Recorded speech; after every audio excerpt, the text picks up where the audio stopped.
গাজা এখন পানিও এক ভয়ঙ্কর অস্ত্র। ঘর, রাস্তা, আকাশ সব জায়গায় যেমন মৃত্যু লুকিয়ে আছে, তেমনি পানিতেও আছে প্রাণ যাওয়ার ভয়। এক গ্লাস পানি খেতেও এখন জীবন ঝুঁকিতে পড়তে হয় গাজাবাসীকে।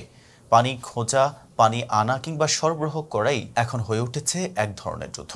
সম্প্রতি গাজার নুসাইরাত ক্যাম্পে পানি সংগ্রহের লাইনে থাকা 11 জনকে হত্যা করেছে ইসরায়েল। তাদের মধ্যে ছিল 7 জন শিশু। এই ঘটনা শুধু একটি হামলাই নয়, এটি গাজার পানি সংকটের নির্মম চিত্র। ইসরায়েলি বাহিনী পরিকল্পিতভাবে ধ্বংস করছে গাজার পানি অবকাঠামো।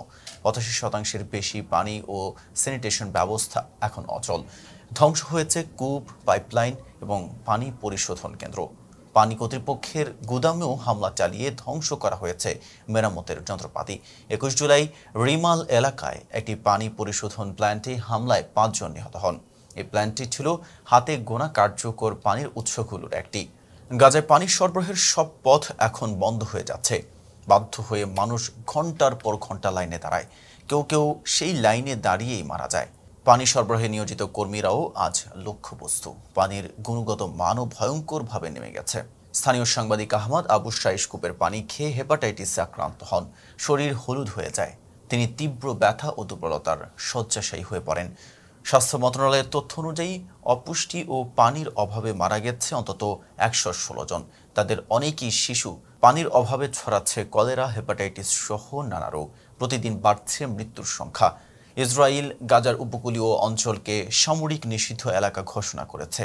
মাছ ধরা, সাঁতার কাটা, এমনকি সমুদ্রের ধারে যাওয়া নিষিদ্ধ। জাতিসংঘ জানায় 1 বছরে 200 জনেরও বেশি ফিলিস্তিনি জেলে নিহত হয়েছে। অন্যদিকে ইসরায়েলিরা একই সমুদ্র সীমায় অবাধে সাঁতার কাটছে। তারা প্রতিদিন গড়ে 247 লিটার পানি ব্যবহার করছে, আর গাজাবাসী পাচ্ছে মাত্র 2 থেকে 9 লিটার। হিউম্যান রাইটস ওয়াচ বলছে গাজায় পানির লাইন কেটে দিয়ে জেনোসাইড চালানো হচ্ছে। তারা এটিকে ইসরায়েলের ইচ্ছাকৃত হত্যাযন্ত্র হিসেবে উল্লেখ করছে। এখন 1 বছর পর আরও অনেক প্রাণ ঝরে গেছে। অনেকের মৃত্যুর খবর আর গণনাতেও আসছে না। গাজায় এখন শুধু খাবার নয়, জীবনের জন্য সবচেয়ে প্রয়োজনীয় পানিও হয়ে উঠেছে এক ভয়ঙ্কর অস্ত্র। এতক্ষণ সাথে ছিলাম মেহেদী হাসান। ফেজা বিপলের সাথে জন্য ধন্যবাদ।